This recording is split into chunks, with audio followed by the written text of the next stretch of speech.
Welcome to the Pucks with Haggs podcast, a proud member of the CLNS Media Network. Make sure to hit subscribe to the channel that hosts your pod and turn on your notifications for when a new video drops on the channel. The show is also brought to you by Prize Picks, the largest daily fantasy sports platform in North America. Download the Prize Picks app today and use the code CLNS and get $50 instantly when you play $5. That's code CLNS on Prize Picks to get $50 instantly when you play $5. You don't even need to win to receive the $50 bonus. It's guaranteed. Prize Picks, run your game. Welcome into the 198th episode of the Pucks with Haggs podcast. I'm your host, Joe Haggerty. You can find my work at joehaggerty.substack.com. Subscribe and get yourself a premium membership. Get all of my NHL and Bruins writing sent straight directly to your inbox. I also write columns 3 times a week for the Boston Sports Journal. So go to bostonsportsjournal.com and check out all the work for all the major sports teams anytime. I have a couple of great guests with me this week. The New England Hockey Journal's Evan Marinovsky, who you can also see on Nesson on TV occasionally during the hockey season. Thank you, Evan, for joining us. And we also have back with us after a popular demand last time he was on. A lot of John Messuri got some good comments in the comments section, which is always fun to do in the YouTube.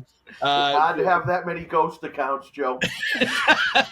You were busy that day. The entire Messuri family was chiming in that day with good comments for John Messuri. A 4-time state champion, 2 times with Winchester, 2 times with Arlington, current Arlington High School hockey coach John Messuri. Evan, John, thank you very much for joining us today. Thanks, Joe. Happy to be here. All right. And for all of for those of you listening to this episode of the Pucks with Haggs podcast, we ask that you subscribe to the podcast, like, and leave a review. And for those watching the show on CLNS and enjoying all this hockey talk, go ahead and hit that like button and subscribe to the Bruins Rinkside YouTube channel, where you can find our show and a lot of other great Bruins content with fellow Bruins talkers like Conor Ryan and Evan Marinovsky. There's also the CLNS Media Network and Celtics All Access on CLNS, the NBA History channel, Patriots Press Pass, and, of course, like I mentioned, the Bruins Rinkside YouTube channel as well. Also, please make sure to turn on your notifications so you know the instant a new Pucks with Haggs podcast video drops on the interwebs. All right, let's get into this. First things first, John, your take on what you've seen so far in the Stanley Cup Final. 3 great games, one one-sided game that was still entertaining as hell to watch because it was kind of an old-time hockey game. Florida dragged Edmonton into the mud for that one. But the other 3 games, overtime games, that game last night, game 4, Edmonton finally wins, but it was a great game. Florida had a great first period. Edmonton comes back. They pull their goalie. They get some momentum out of that, and they played a great second, got back in the game, and end up winning it on a Draisaitl goal in overtime.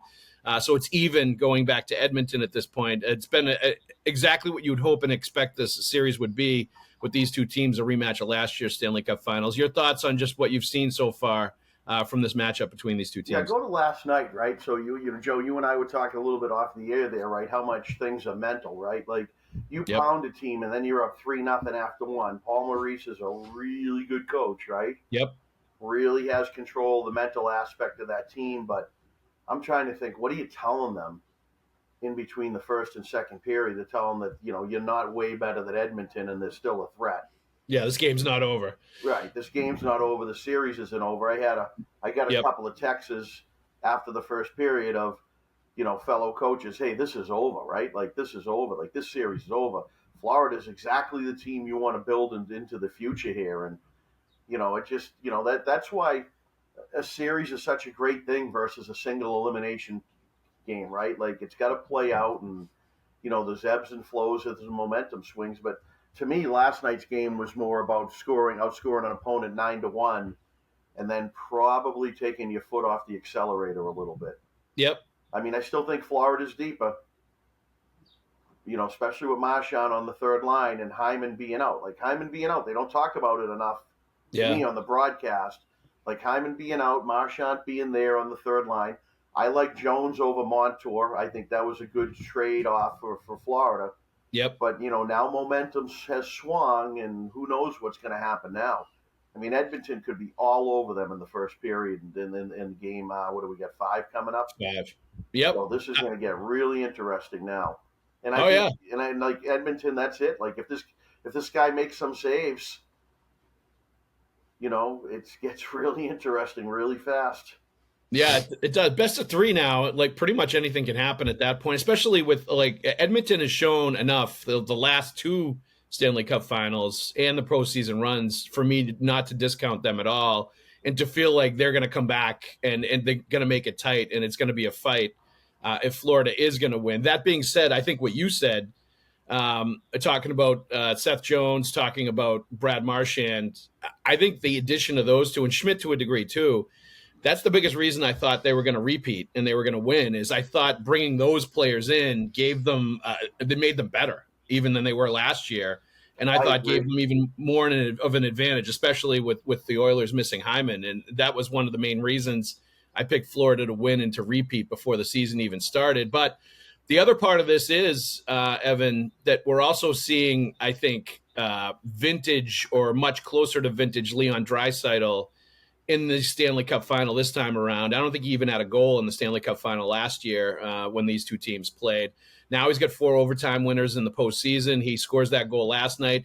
You see him playing much more to his size and strength advantage that he has over people, combined with the skill that he has. And really, to a degree, I think he's outshining McDavid in this series to this point with what he's done and what he's done throughout the postseason. And you probably need that if you're Edmonton in order to win, especially missing Hyman.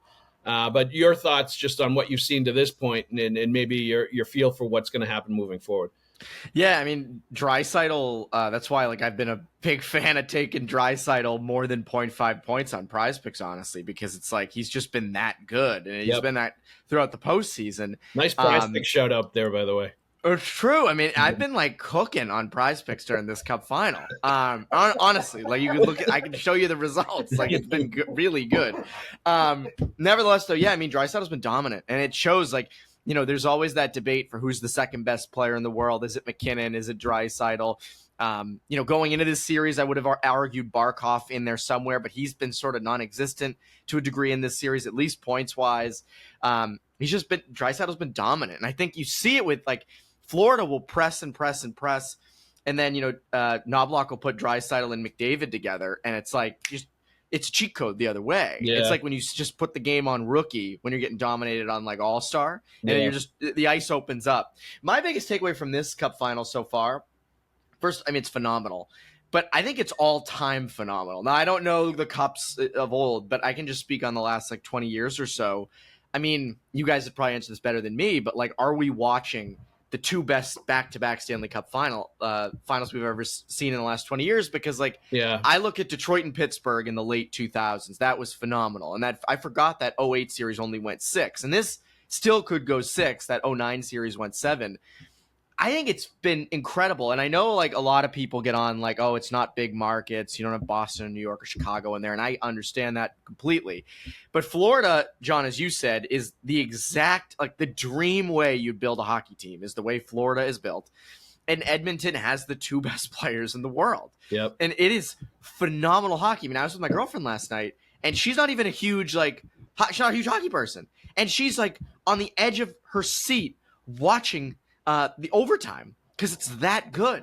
And I think I get that maybe casuals don't want to watch Florida, but it is a fantastic Cup Final, and it's been such good entertainment. And I do wonder if we're watching the 2 best Cup Finals we've had in a long time. I think you're right, Evan. And I also think it doesn't matter if they're smaller markets if the best player in the world is on one of those teams. If you've got superstar, face of the NHL type players in the series, I don't think that matters. And I think at this point there's enough star power, even though I wouldn't say they have an overwhelming dominant star in Florida, but they have Barkov, they have Tkachuk, they have guys that people know who they are. People are going to tune in to watch those kind of players. And I mean, look, you're onto something good and onto something special when Taylor Swift shows up in person to watch a game. When she and her Kansas City Chiefs boy toy both show up to the game and are watching. Who I will say the Kelsey brothers, I think both played hockey back in high school and were really good players. So they're certified bona fide hockey people. Travis Kelsey. And I didn't know that. They did? No, they did. Wow. Yeah, they played hockey. They were hockey players. That was one of the 3 sports that they played. If you look at, they've talked about it before. I don't know if they were as good as J.J. Watt, who we saw out there shooting clap bombs and talking about how he was Zdeno Chara type defenseman when he was in high school, which I can totally believe that. Would not want to go up against J.J. Watt on ice. No, thanks. No. But, I mean, John, as far as selling the game to the younger generation. I was watching the game last night with Finn, and he was super into it.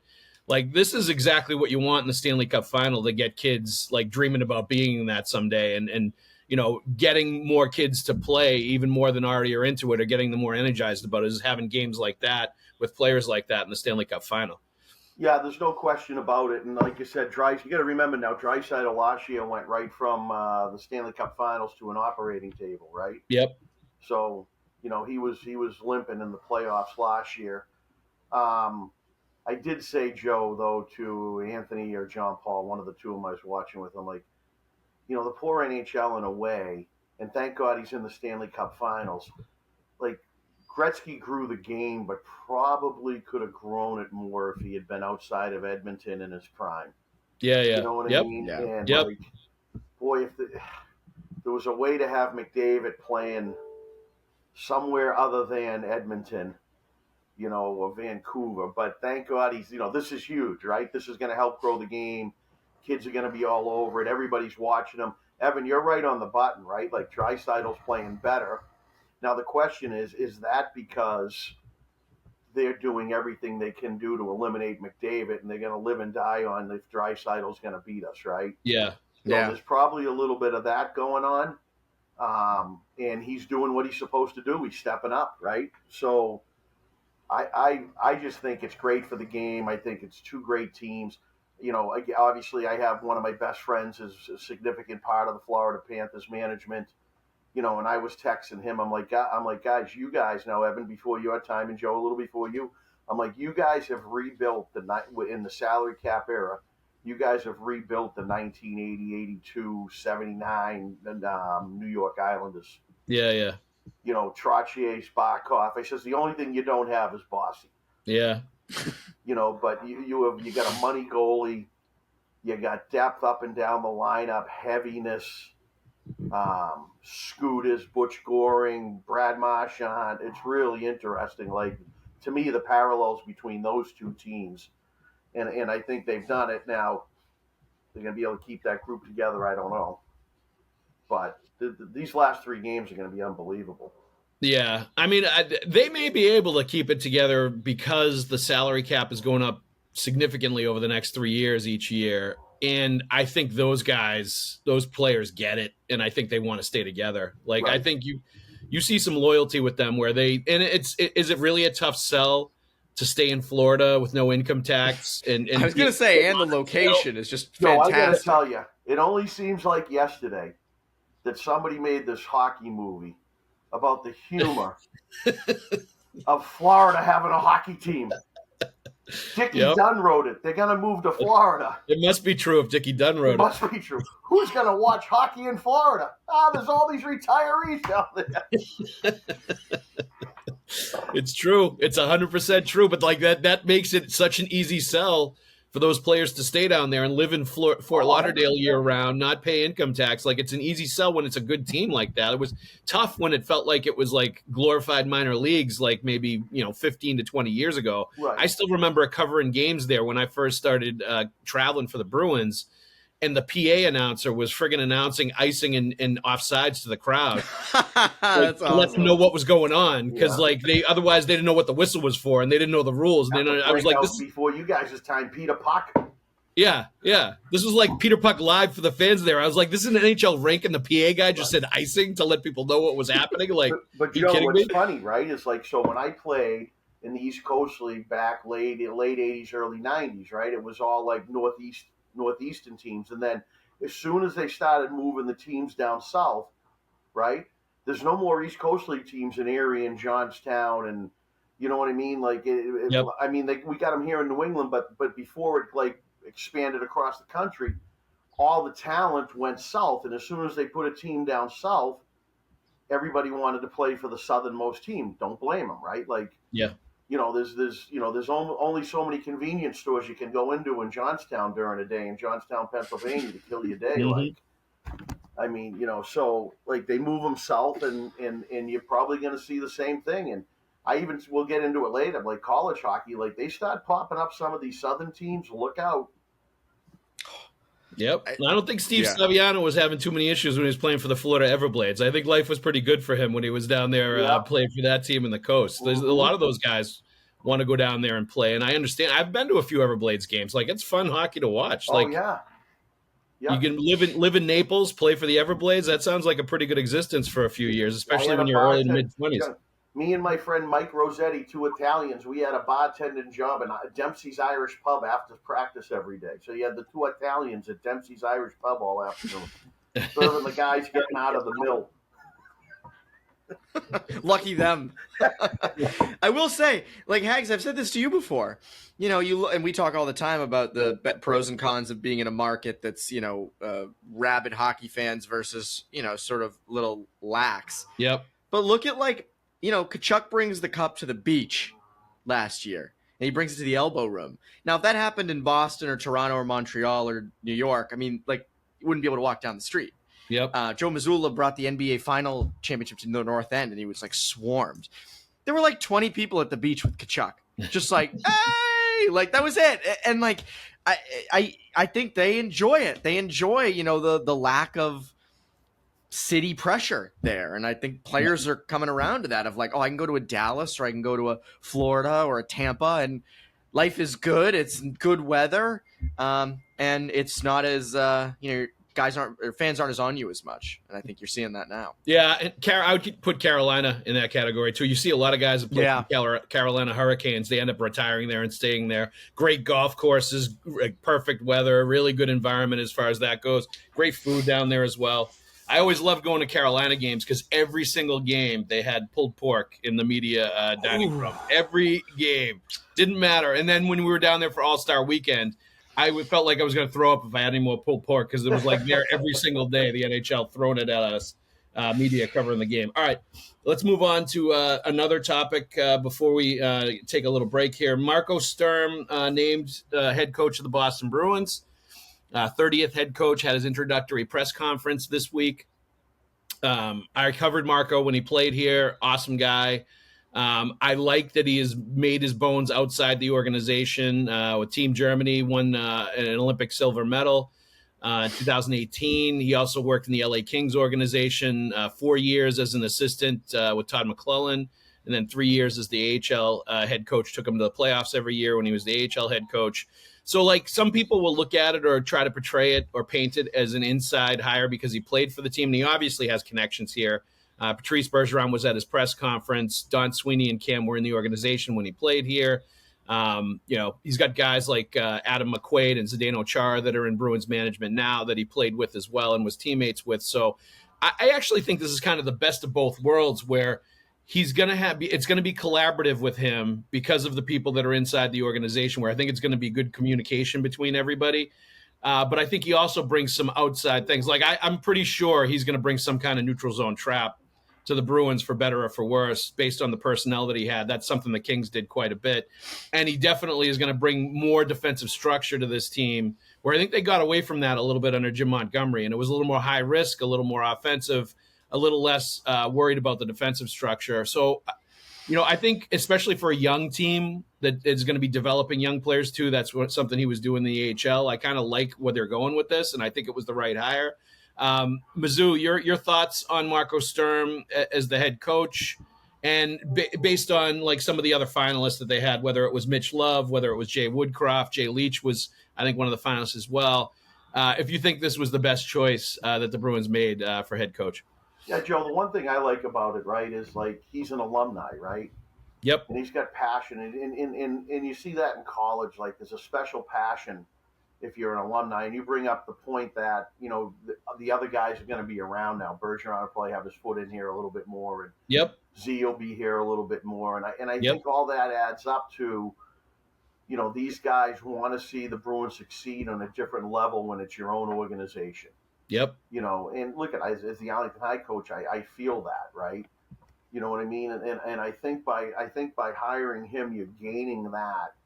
And I think that passion that he'll have for the organization, look, Monty's a great guy, but look, he was passing through. Yep. Right. And it was easy for him to go, all right, this ain't working, I'm out of here. Yep. And you're not going to have that with Sturm, and you're not going to have that with Z around. And, And I think overall, collaboratively, it's an excellent hire. He'll learn some bones on the job, but we'll probably get into this later. I really don't care about next year. Yep. If when I look at the Bruins, I'm looking at 2 years out, and I'm looking at the free agent class, not this year. I'm looking at the free agent class following year. So gives him the chance to grow his bones. He'll probably have a really good relationship with Pasta, which is huge. And I think it's a good hire. Yeah, I think this coming year, the realistic goal is to maybe like scratch into the incline to the playoffs. Maybe, you know what I mean? Like compete for a wild card spot while retooling the roster and turning things over. I think anything beyond that is like definitely like out of reach, and even that might be ultimately not where they're going to be able to get to. But I think that's a potentially achievable goal. But I think you're right. I think this next year, there's going to be some growing pains. There's going to be like some more new faces. And we saw how long it took some of the new faces that were introduced last year to really get comfortable and get to where they are supposed to be as players. And that was part of the reason that they struggled a little bit. But I also look at the core group. Like Pasta's going to score goals. They're going to have a pretty good D-core. Swayman should be much better than he was last year. And he and Korpisalo together should be good. So there's some pieces there that tell me I think they're going to win some games and they're going to be pretty good, like at least decent. They're not going to be like at bottom of the barrel like they were and ranked 25th to 32nd in like every category like they were last year, offensive, defensive, special teams, all that stuff. We were slow this year to start the season. One of the games they were raving about size. Oh, we got the biggest group of the size-wise. I guess they had the biggest group of forwards to start the season, biggest and heaviest. And I'm like, does anybody realize the game's changed? Yeah. Like it's a speed game now. McDavid's 6'1", but he can fly. But the game's just becoming more and more about speed. Like is a guy like Corey Perry who's being somewhat effective out there for sure. But obviously he's playing with two pretty good guys a lot. But like those guys, those dinosaurs are over. The game's speed. Like look at the kid look at Hudson out of Montreal, right? Yep. So. And I think Sturm will want to play that style. Well, he was that style. He was so much of his game was based on speed when he played. And he wasn't the same player when he got the knee injury towards the end of his run in Boston, and the speed didn't come back. Like that was the big reason why like he sort of jumped from a few teams after that and then was out of the league. But I agree. Like they're going to play with pace. They're going to play with speed. I think there's definitely going to be defensive structure. And I think what you're saying is exactly right, John. You need this. The thing is, you need the balance, right? You need the speed and you need the team speed to have success in the regular season to get enough points to get into the playoffs. Right. The size comes into play in the playoffs. You need bigger, stronger guys in the playoffs when there's not as much space and it slows down a little bit as guys are like kind of beat on and slow down a little. I think you need a combination of both. And that's like a delicate balance that the Bruins have been trying to walk for years. And they definitely tipped over too much to the speed element and took away to the size element and took away from the speed this past season. Evan, your thoughts on Marco Sturm as the coach and the direction you think the team is headed. And I will also say that I loved what he had to say when he was on with Felger and Maz. I thought he was good in his introductory press conference, but when he talked to Felger and Maz, you got much more of a sense of how strong his opinion is going to be about things, how much his voice is going to be heard, how he's not going to sort of go along with things necessarily that he doesn't believe in. He had opinions about everything. That was one of my other things about Monty is I felt like there wasn't enough of that, especially publicly, where he needed to project a little bit more of this is how we're doing things, talk about players pretty candidly and to the point where, the player might not love everything that he's hearing, but at least that he's going to be saying that to him in closed doors and in the public and then know where they're going to stand. I liked what I heard from him. He sounded like somebody that's not going to be by any means a company guy and is going to be doing things his way. It's funny. I always had a thought about Monty whenever he spoke, and this isn't necessarily a bad thing, but he'd always end on a sentence and you'd be expecting more. Yeah. He would end it and he'd be like, oh, you're not done? You're done? Yeah. It just was a very awkward way to end it, which I always found interesting. Yeah. But I definitely left that presser on, what day was it? Tuesday. I'm more confident in Sturm. I liked what he said. I agree with you, Haggs. I liked him on Felger and Maz. He went in the Lions' den and blah, blah, blah, handled with them, whatever.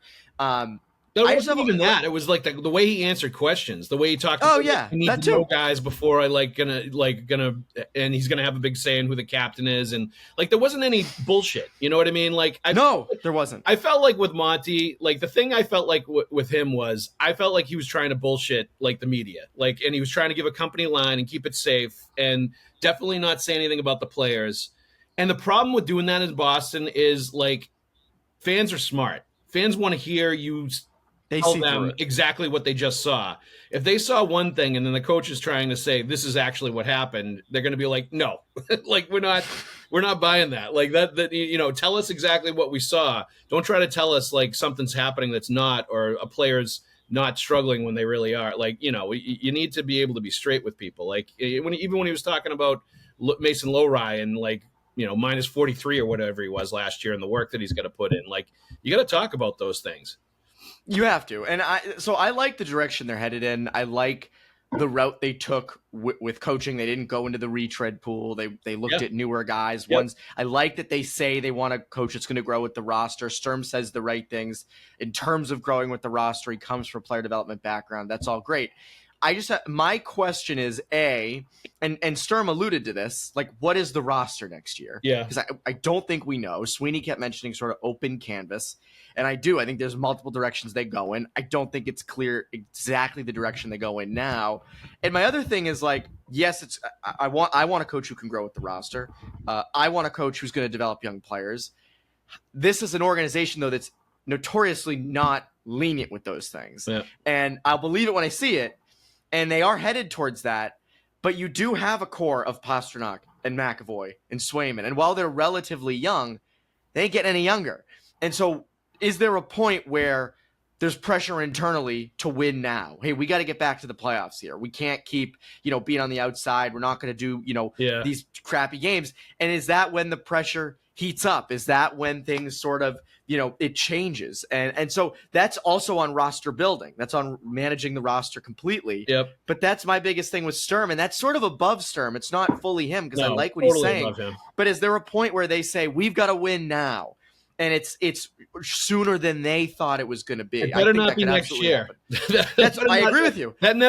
Those words better not come out of anybody's mouth next year. Like, because that would be a huge mistake, and it would like start to undo some of the things that some of the good decisions they made towards the end of the season, with knowing that it's going to be a couple of years before, like, as they build, where it's going to be anything remotely approaching, like you can start to think of, what they were before. Like they were pretty clear. I thought Sweeney was clear and the Bruins were. This is kind of like the dawning of a new era here. And, it's not going to be about like the connections to the 2011 Stanley Cup as far as on ice goes. Like some of those people are still around making decisions and helping out in management, but it's not those expectations and it's not that anymore. This is like a new group, a new era. They're building something new here. And John, that's kind of the way they have to go here. With patience, I think, based on what they have and what they're going to try and get. Well, that's why I talked a little bit about I'm not so worried about next year. And, we got these draft picks. I mean, probably maybe trade a few. I mean, I'm not a big – the seventh pick, I did a little homework. I mean, the best player out of the seventh pick is the guy out of Winnipeg. Sheffley, is it? Scheffler, yeah. Scheffler and Schaefer. So I just think my 2 cents are, so first of all, what's Pasta's contract situation? I don't think people realize how good that guy is right now. That guy was one of the top players, point getters in the NHL, playing with a bunch of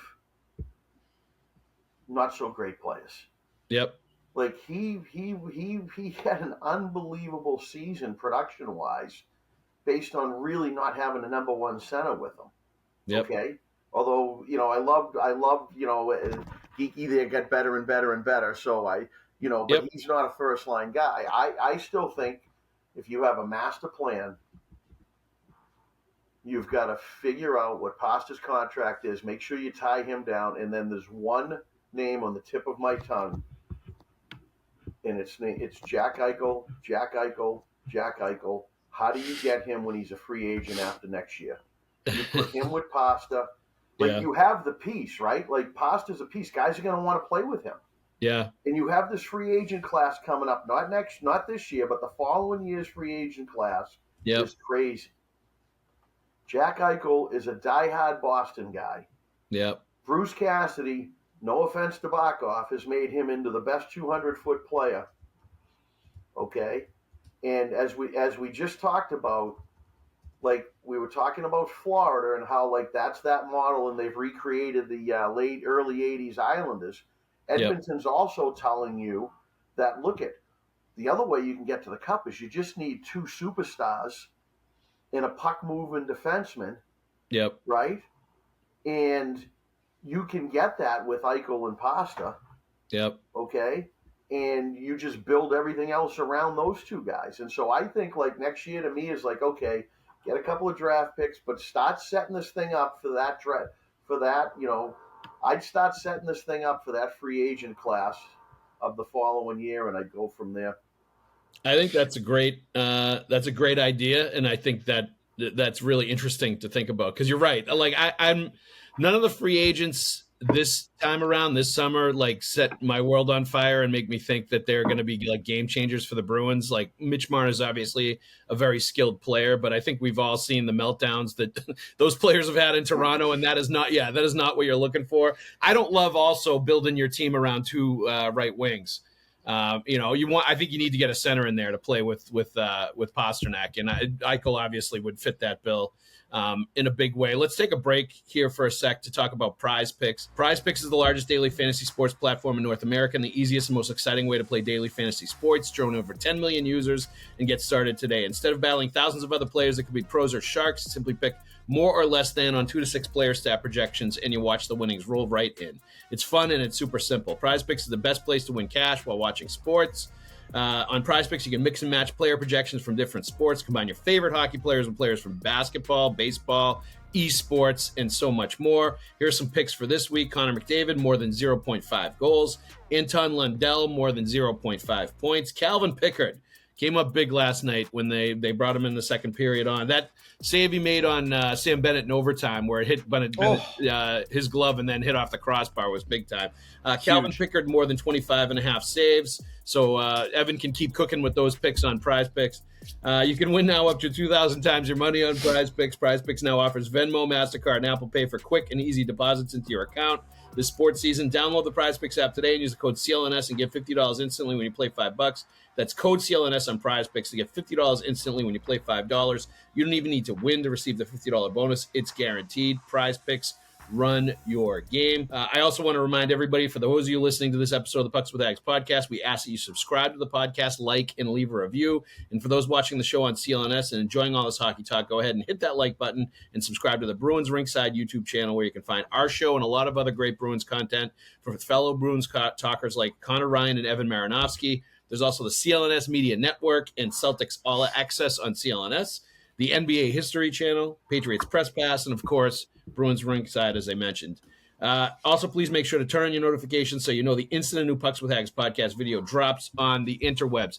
Evan, you are no stranger to Jack Eichel. What do you think of Mizzou's idea of waiting a couple of years and spending in free agency? I mean, they're going to, like, if Eichel wants to come to Boston and play with Pastrnak, which I'm sure he'd be interested in that, especially after winning a cup and really establishing himself in Vegas, coming back home to win a cup with the Bruins, play with Pastrnak, certainly they would show him the money, and they have the cap space and the money to do it, especially if they don't overspend in this summer in free agency and sort of like, keep some of these assets and some of that cap space for a couple of years from now. I think that's a really interesting sort of plan in place. It is. You know what's wild, Haggs? Like, I was just looking it up because, like, Eichel's been in the league since 2015, so it's felt like a long time.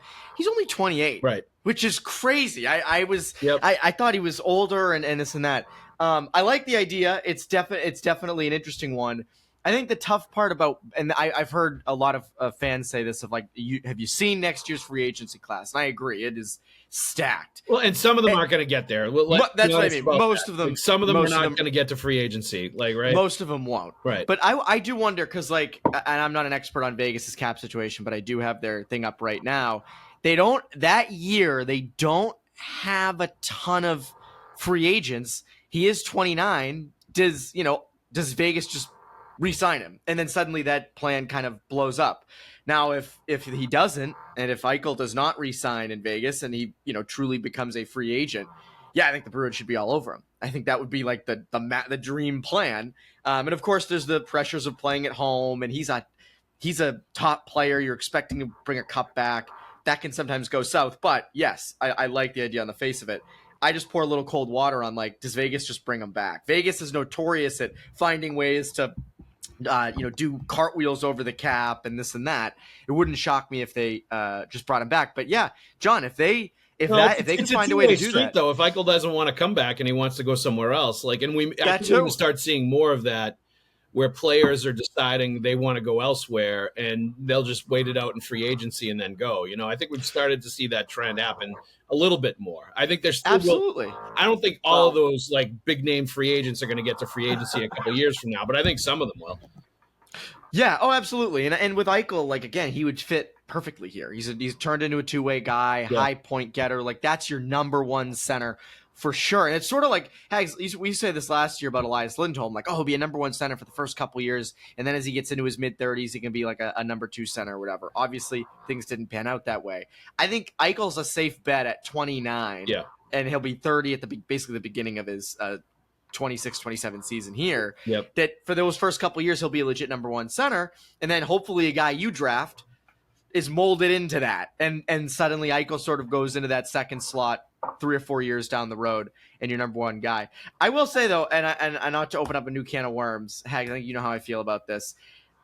I think the Bruins should make a push for Mitch Marner. Yeah. I do. I do. I don't. And they're not going to get him. They're not going to get him because there are too many teams with too much cap space who are too desperate.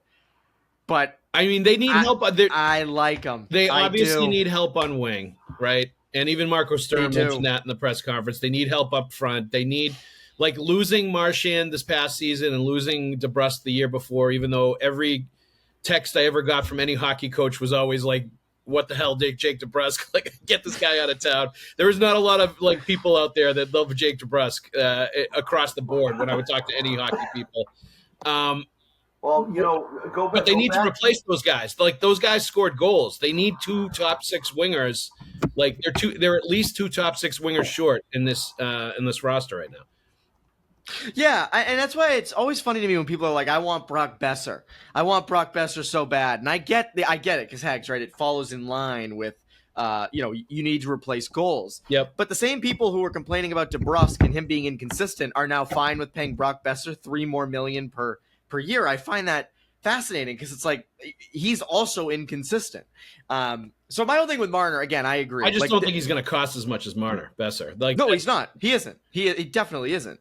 But again, I like Marner, and I've said this a lot now, and they all have the same. Every YouTube commenters have the same reaction that John's having right now. A big thumbs down, and I get that. Now, but Mizzou, why are you down on Marner? What reasons are you? I think one of the things, again, like, hockey's a funny game, right? Like, if hockey was my profession, and I was a professional coach, college coach, the first thing I would go do is I would go live with a football team for a while, okay? Because football is such a better coach sport than hockey, all right?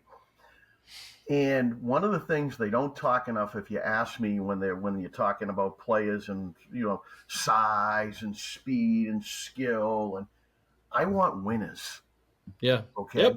They never talk about winners, and Marner's not a winner. Yep. Okay. He's not a winner. Marner's not a winner. That's every boss. You can say it, baby. He's not a winner. If you get your wish, Evan, and he signs for Boston, he comes here, you're going to hear that a lot. Oh, you're going to hear that a lot on sports radio. Oh, yeah. I want. It's true. I mean, want guys who are winners. You know what I mean? Who have that it. And yep. There's not a lot of them in hockey that have that it. You know what I mean? Like, I'll give you a great example. Marner's got way more skill than Tkachuk. Either Tkachuk brother. Yep. But they're winners. Right?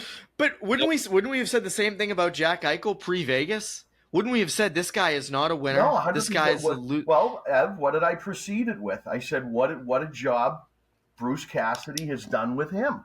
Yeah, right? absolutely. That's what I proceeded with. Bruce Cassidy, I think, is an outstanding coach. Yep, I do too. We had a couple of snowflakes around here who couldn't handle him.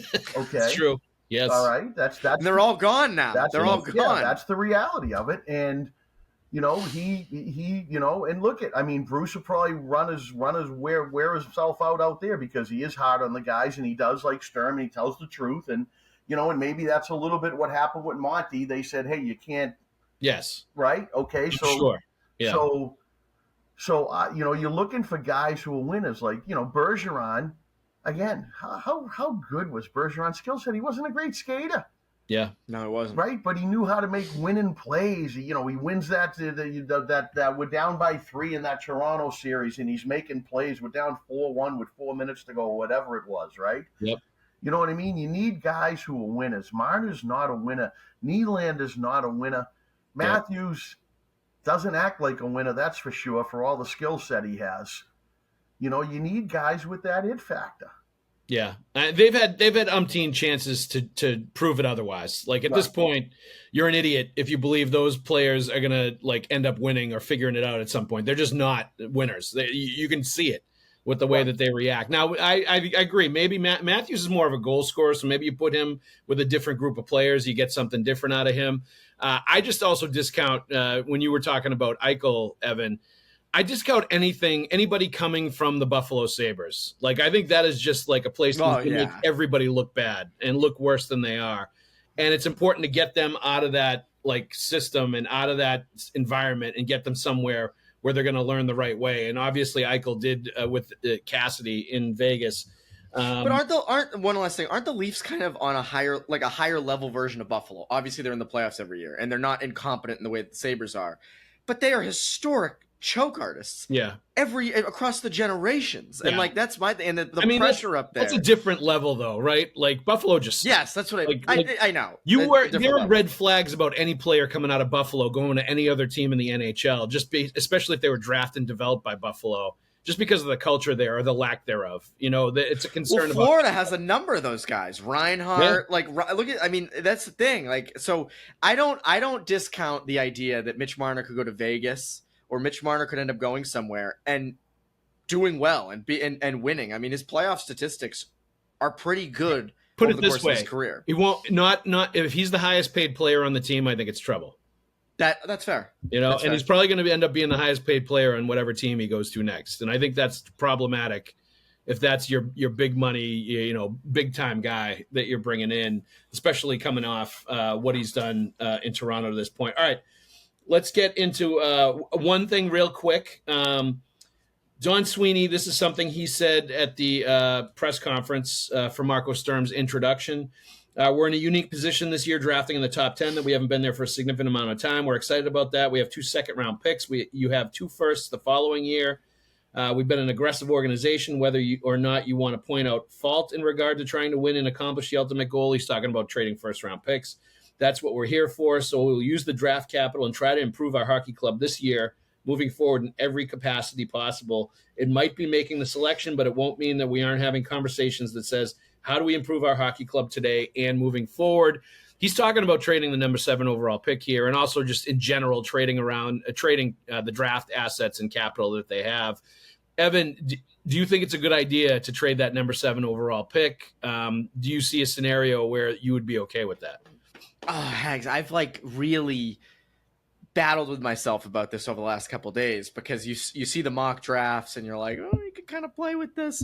Yep. My rule is this: don't draft anything lower than 7. If you want to do a package to trade up, okay, maybe. I don't. Again, my whole thing with this draft is is the difference between the guy picked at 4 and 7 that great that you're giving up another first or another big prospect? I don't think it is. But to me, you stunk this whole year. You went through this whole year. Yeah. And to come out with no top 10 prospect would be a mistake. And when was the last time you picked this high too? It was like Sagan, right? It was a long time ago. Sagan. Or it was Dougie Hamilton. He was top Hamilton. 10. Yes. He was 9, I think. Yeah. But I look at it you hear the Jason Robertson rumors, and you're in my head, I'm like, would I trade 7 for Jason Robertson? And I really like Jason Robertson. I think you need help on left wing, but he's not a center. And that to me is your biggest possible need. And Yep. This draft might be lacking in true like franchise number one centers, but it doesn't seem to be lacking in guys who are projecting to be top 6 centers in the NHL someday. And you look at the guys who are probably going to be available at 7, whether it's O'Brien, Brady Martin, I'm a little more hesitant on. I'm hesitant on McQueen. Jake O'Brien's my realistic like number 7 pick. Yeah. But he's, a high-end playmaker, skilled. That's what they're missing. Yep. They have none of that in their system. And so power play guy, big time. Yeah, to me, like, it would be such a shame, Haggs, if they came out of this season and it's like, well, they traded back and they have, the 10th pick and the 22nd pick or something. I don't know. But like that would be such a shame to me. And I don't know. I mean, again, like, unless like I always use this example, like Quentin Byfield comes available with the Kings. Yeah, then you trade. I'll drive that 7th pick who doesn't exist to Logan to send him to LA. I don't care. It has to be a young franchise type guy that's going to be under their control for a long time that is going to be special. Mizzou, any chance you would trade that number 7 overall pick, or you would want to make that pick? 100%. Yeah. What's the line in Moneyball when he's going after his head scout? You think you know, but you don't know. You don't know. And I definitely don't know. So if you're telling me if you're telling me you can get a proven 30 goal scorer, 35 goal scorer, and he's under the age of 27, give him to me. Yep. Yeah, I'm fine with that. And then run the Mizzou plan early, then trade your number 1 the following year for Eichel right now and sign him. Yeah. Fast forward everything a year. Forget what we said about patience. Let's go, baby. It's on. We're done. Marco Sturm, goodbye. Let's bring in Peter Laviolette. You're coaching this team. Pete DeBoer, you're coaching this team. I like it. Right? All right. But you could do that. Like there's nothing that says like they're not going to pull the trigger, right? Yep. On any of these future first-round draft picks right now and trade for maybe 1 or 2 of these guys who, if they come up with some concept that, hey, will you sign with us, a long-term deal right now? And again, I keep targeting Eichel because he's a local kid and Vegas is getting old and, who's he going to play with, right? Yep. So and they're tied down to a lot of contracts, Vegas, too. They've, signed everybody, and there's a lot of money there. I think – the greater point I think Sweeney's making here is they have a lot of draft picks. So some of them they're going to use in trades. There's no doubt about it, to bring in young players, to bring in guys that are going to help augment this roster and sort of maybe quicken a little bit this retooling process that they're going to go through. And your point is well taken, John, that draft picks, number 7 or overall, number 2 overall, you don't know what they're going to be until they actually get in the NHL and they start playing. Nothing is guaranteed with any of those guys. No question about it. If you can get something of significance that's young, you really have to think about it. But the thing I come back to is the Bruins barely ever draft this early. They barely ever have a pick like this. They've traded a lot of first-round picks. That's a real legit chance to get your next Patrice Bergeron, to get your next player that's going to be a cornerstone, he was a great player, great center. He was a second-round pick. Was he second or third, Patrice? He was a second. Second. And Krejci, I believe, was a second too. Yep. And Marchand was a third. I know, but I will say they don't know. They don't know. They just don't know. And I'm around a lot of the guys, and trust me, I'm not just saying they don't know. I think a lot of them flat out don't know. All right, let's move on to the last topic here. Breaking news. No, it's true. USA Hockey came out with some numbers, interesting numbers, like state by state participation numbers, things like that. They had their annual meeting. And there was more talk about that Super League or whatever. Is it U18 or U19 or something like that? The U16, I forget what it was. I think it's U17. U17. It's throughout the whole country, right? There's going to be 33 teams designated throughout the country, like Super League, where these guys are all going to compete. Just thoughts on that. And also state by state, it was interesting to see the numbers break down. Massachusetts was down a little bit. It wasn't a huge drop, but there was a participation drop from last year to this year of a little bit, and they were one of the states that was in that category. Their overall participation in Massachusetts is still really healthy, robust. There's a tons of kids playing, but it's a little less than it was last year. And the other part of it was Utah, Florida. There's places like that the participation's going way up, some of those non-traditional areas, which you expect with Utah coming online with an expansion and also Florida being as good as they are, kids are, picking it up there. Your thoughts, Mizzou, just on that Super League sort of thing that they're trying to get going with kids that age, and also just Massachusetts in general, and why you might think the numbers are down a little bit. Yeah, I mean, I think again, Florida numbers are picking up, right? So Florida numbers picking up because Tampa's been winning the cup, right? Yep. Because Florida's been winning the cup. That all has a trickle down effect, right? So look at hockey. You guys aren't going to believe this, but there was no hockey in New Jersey when I was playing at Princeton besides Princeton. Yeah, okay? That's crazy. And then the Rangers win the cup in '92, and there's an explosion of hockey, all right, down in that area. And then Devils start getting better, and they're the expansion team. And then all of a sudden they're in the cup a few times, and hockey's exploded. And it's almost laughable. If we played a New Jersey team, we'd beat them by 100 goals. And now New Jersey teams come up here and beat Massachusetts teams regularly, right? So I think one of our trickle-down effects is, again, as a high school coach, I think one of our trickle-down effects is high school hockey. We're going to have the biggest mite registration that we've had in Arlington in years, okay? And Arlington's obviously a hockey hotbed, but I think it's because we've been really, really good the last 5 years. We've been playing home playoff games, and there's a whole bunch of people at those games going I want my kid to play hockey. Yep. They're certainly not saying they want him to play for the tall, handsome coach on the bench, right? But this They might be. Yeah. So we have a little explosion going here, but I think that's where the trickle down effect starts is either with the Bruins, right, or with your high school program. And I think high school hockey, like we've talked about, is getting its pants kicked so bad. I think we have really bad leadership down at the MIA, especially in our ice hockey committee. I mean, I hate to be honest, like Marco Sturm's going to be, but we've had bad leadership down there for 25 years. And I think by high school hockey falling a little bit by the wayside, I think that hurts participation levels. And the games also become so expensive that Everett used to be a powerhouse. Malden used to have good teams. Somerville, Cambridge, it's become so expensive that it's all along the 128 belt, and those rich people who live in Newton, I don't know who they are, but who could that be? Who could that be? But that's that's what it's become, and that's why our numbers are down. Yeah. I mean, that's definitely a part of it. There's no doubt about it. The high school thing is interesting, and I got to tell you, John, and I know you're passionate about this.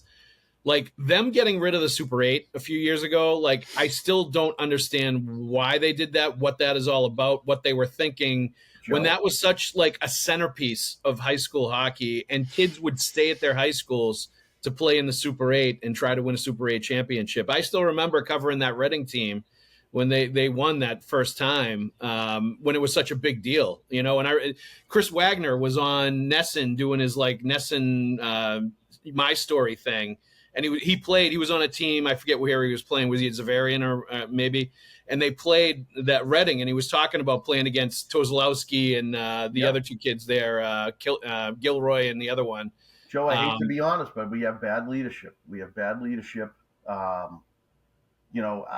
try to kick the can everywhere I can. I do a showcase in the summer for high school hockey. I run a 16-team in-season tournament. How much work is that? Trying to keep some stuff around it, but I think it's bigger than that, Joe. I think when they went right around the turn of the century, they flipped the games out of the Garden. Okay, the quarterfinals, the semifinals, and the finals were in the Garden. And when your team, even a surrounding town, had a Garden game, and you could take your kid to the Garden for $5 and take them to the pizza joint across the street, it was a community day in the Garden. Yep. Right. And so more communities were having Garden games, which was a big deal for a kid. Right. Yep. Huge deal. When you took the games out of the Garden, it began I've lived it. I've been right in the middle of it. You can see the drop off in our talent levels and everything as the games came out of the Garden.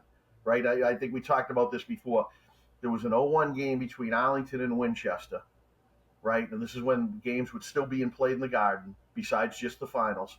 Yep. It was an 0-1 game between Winchester and Arlington. Public high schools that had 3 NHL draft picks in the game that year. Yep. Okay. And then you can slowly see it the next they start going up to Songus, and then they're playing weekday games up in Songus. So, and we're playing at 8 o'clock on a Wednesday night in Songus. So how is any Arlington youth hockey kid going to go to an 8 o'clock Wednesday night game on a school night in Saugus? Yep. And so the kids aren't getting exposed to it, right? And that for me, that was like I can go back to when I was 8 years old, dragged into the Garden watching the Arlington Southie game, and I thought it was the greatest thing still I've ever seen in my life. Yep. And I think they've taken that experience away from the youth kids and the families, and I think it has a big effect on hockey all across the board in Massachusetts. And again, it is what it is. And they'll tell you it's financial and we can't get there. Well, I don't know. I mean, you guys don't know the inner workings of the MIAA, but does an athletic director who has a pension from his school and now works for the MIAA need another pension from the MIAA? Right. Or if we took all these MIAA pensions that are duplicate, where somebody's getting a second pension, and we freed up $175,000, $200,000, $250,000, we'd have enough money to put the kids back in the Garden. Yeah. But hey, I need that double pension. Yeah. No, I'm not as good at Evan on these picks. There's definitely, I mean, I don't ever buy it when you hear organizations say, "Oh, we just don't have the money for things like that," especially when it's life-changing like experiences for those kids. Like, you're right. All those games that were played at the Garden, like even if they went to one like semifinal game and got to the Garden and lost, that's a life-changing event for those kids. All the kids. It was life-changing for me. Right. I had one game in the Garden. We lost. It was my final game ever. Right in front of me. It would have been. He lost right in front of me. I tried to. I know. You watched me sob. And then we went out and dropped the hammer on Central Catholic. Yeah, that's right. That's right. Good times. But no, I mean, like, that's the reality, though, is like there should be more. And I agree with John on everything he said in terms of taking the games out of the Garden. And, I think the reality is you see this with kids coming up. John, obviously you see it. Haggs, you see it with your son and your daughter as well. Like, kids don't care about their hometown that much anymore, playing for them at least, because you don't get brought up. Yeah. Exactly. Not all kids, but a lot of kids don't. There's no allegiance to it. And John, I think what also coincided with the Garden stuff was, you have selects academies popping up, and you have sort of this push, more of a push to prep schools and things like that. And so, you have things like Little Caesars and those types of things pop up. And that's where people get pushed in different directions. And we've seen, youth sports become more of a business. Absolutely. Evan, the prep schools are in trouble. Trust me when I tell you this. I know they are. I know. Like the ISL, that model of 90 days of hockey, you can't keep up with a kid playing for the Long Island Gulls, okay, who's a 16U, who's doing a skate in the morning and a skate in the afternoon and faking school during the day, and Seacoast Academy. And these places do great jobs. I'm not picking on them at all. Seacoast Academy. Joe. Yep. Like, you're not even into it yet with Finn. Like, you don't know how he's gotten email. John, he's already gotten emails from the Seacoast Academy. Well, you know how many academies are around here? Like, I know. There's the American Academy, there's the American Hockey Academy, and these Atlantic Coast. And you know what's sad? Is Harvard and Princeton, they don't care that these kids are coming from an online school. Yep. These kids aren't even in school. Hey, one of my good friends, the kid shoots in my backyard all the time. He's a great kid. Left us. Played juniors for 2 years. He's been a part of the online stuff, but he was able to graduate from Arlington High. I love him like a son. His father's one of my best buds. He sent me an invitation to his graduation party this weekend. He's been doing online school, but Arlington High had to graduate him. So he says, "Coach, you coming?" I says, "No, I'm going to attend by Zoom just to be consistent with how you've been doing school."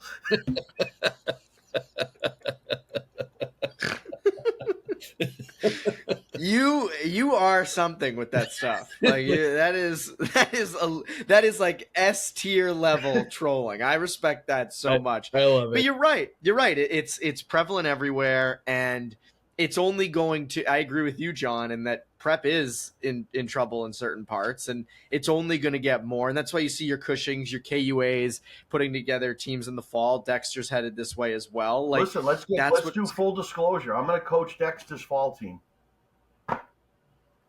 Right? Yeah. They're going to the academy hybrid model. I'm going to coach their fall team. Yep.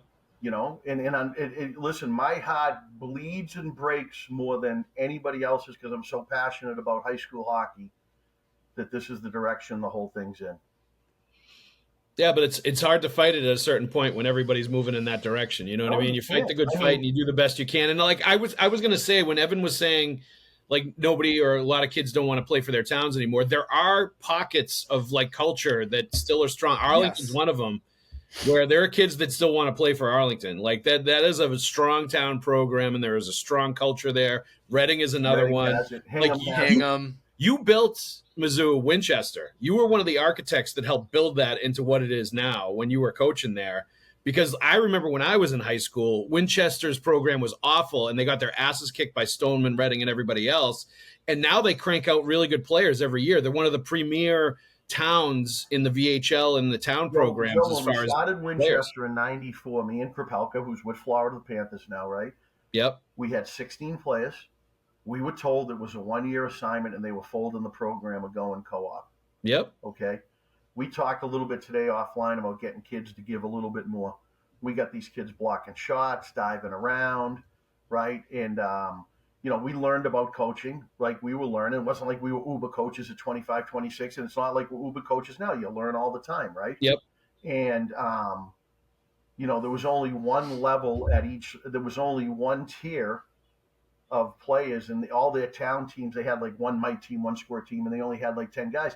And I'll remember one of my opening salvos in the Daily Times Chronicle. Remember where they would bold it out? One of my salvos was they asked me like preseason preview, and I said, I know why all the houses in Winchester are so nice now, because nobody's shooting pucks in the backyard hitting them. And they printed that big right so but Winchester's got the money, and now we built. And so if you look, we came out of nowhere, and 4 years later we won a state championship in '98. In '99, they had 8 mite teams the year after. What we were talking about, how it generates, right? But we played 2 Garden games that year. We played at BC, and it just fed into the town. And then 2 years later, we won a Division I state championship again, and it was like hockey was humming. Yep. And that's still going on now in Winchester. I can tell you, just with son and daughter going through the youth hockey ranks, like they get the best talent, and they have top teams at every age group every single year, and they've got good participation, like all of that. They're a very strong like town program now. I just want to get your thoughts real quick, John, on that other part, that 33 team U17 sort of national elite sort of league or whatever that they're talking about doing. If you have any thoughts on that, or if you think that's a good idea or bad idea. I don't know. I mean, what are they going to do? It across the country? Yeah, it's across the country, and I think they're going to pick certain club programs. That's my understanding, right? Like the Junior Eagles would be the Boston one, and like I think like Mid Fairfield might be in it as well. Like I had heard this in the winter that they were kind of kicking this idea around. I think around here, you're going to run into the issue that like the Dexters and the Holdenesses and the Wichitans, I think are going to start having their kids play together in the fall. Yeah. Right. And so I'm going to go super quick. I know we're getting near the end. Here's the other thing I'm going to tell you guys. I don't care if it's super team, whatever it is. Here's one of the other big things that has happened to Massachusetts hockey, okay? Joe, you're going to see it. When you get to 15U, 16U, you have these super midget teams around here, okay? And there's the militia, it's the Eagles, it's the Whalers, it's the Rats, maybe the South Shore Kings. There's 5 or 6 of them. And the issue is you've moved to a prep school model, which is fine, okay? But these kids are from all over Eastern Mass trying to play on these teams, and they can't make it to practice. So I just went through it with JP and Anthony. JP and I would drive from Arlington to Quincy, which would take us an hour during the commute, and we'd have 6 kids at practice. Because the kids on the Cape Cod Whalers were from Hingham, they were from Newton, they were from Andover, they were from Linfield. Jesus. Okay, they were from everywhere, and that goes for all of those teams. So these kids are not practicing. They're getting a 30-game fall schedule, but they're not practicing. So how are they able to keep up with the kids around the country who are practicing. It's not possible. So the biggest thing that's happened, 15, 16U, 18U, these big, because it's a good league per se, and the showcases, Evan, you see a good showcases, but the lack of practicing is killing the development of those kids at that age. And I think that's where you may notice a player from 2 or 3 years ago, Evan, we won't use any names, and then all of a sudden he's fallen off the map a little bit. He's not practicing. Yeah. So that's going on, and that's a big problem. And I think that's where you're going to get the pushback of these prep schools having their own teams, okay, in the fall. And I think that's where they have to go in order to keep up with everything. It's a great point. I think we're going to leave it on that. We've talked enough for today. We've solved all the hockey's problems, I think, in this last hour. John Messuri, Evan, thank you very much for joining us. Let's let everybody know real quick that you are listening to this episode of the Pucks with Haggs podcast. We ask that you subscribe to the podcast, like and leave a review. And for those watching the show on CLNS and enjoying all this hockey talk, go ahead and hit that like button and subscribe to the Bruins Ringside YouTube channel, where you can find our show and a lot of other great Bruins content with fellow Bruins talkers like Conor Ryan and Evan Marinofsky. There's also the CLNS Media Network, the Celtics All Access on CLNS, NBA History Channel, Patriots Press Pass, and of course, Bruins Ringside YouTube channels as well. Also, please make sure to turn on your notifications so you know the instant a new Pucks with Haggs podcast video drops on the interwebs. John Messuri, thank you very much for joining us. Evan, thank you very much for joining us. Thank you. Thanks, Joe. I'm sorry about that loss again in the Garden. Still not Tough over way it, to end. Mizzou. Still not over it. Everybody else up there, I could have thank you for solved listening. everything. I would have fixed that for him, Joe. Thanks for listening, everybody. We'll see you at the ring.